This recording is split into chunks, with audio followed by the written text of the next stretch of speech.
Moving on to my second trend now, a team that I've enjoyed watching so far these first few weeks, surprisingly, I guess, is the Los Angeles Lakers. And the big part of that I mentioned at the top, I love watching high-paced teams, and right now the Lakers definitely are that. Last year they finished 16th in pace, right in the middle of the pack at 97.99 possessions per 48 minutes. This year, though, they are number one in the entire league at 105.25 possessions per 48.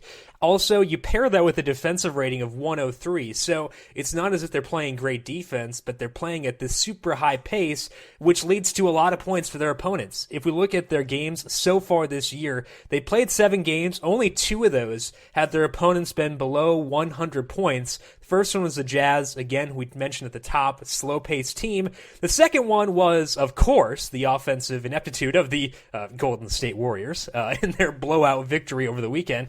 But looking at this Lakers offense, they've been playing pretty well recently with a 104.8 offensive rating, so it's not as if they're getting blown out when they lose either. It seems as if this is kind of a competent team once they're past the Kobe Bryant era.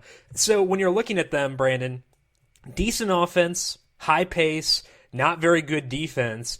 Is this a team we can look to regularly for game stacks and stuff?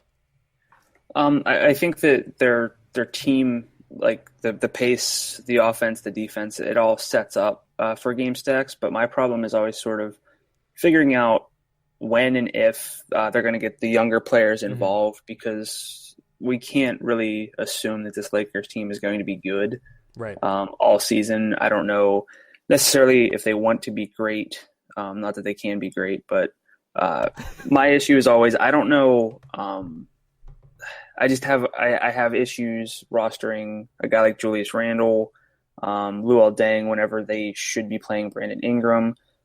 So it's tough for me to know which guys on the Lakers I want, but teams playing against the Lakers, certainly. And then if those injuries sort of reduce the options for the Lakers and make it easy on me, I think this is absolutely one of those sort of teams we can look to, kind of like the Sixers, just for game stacks.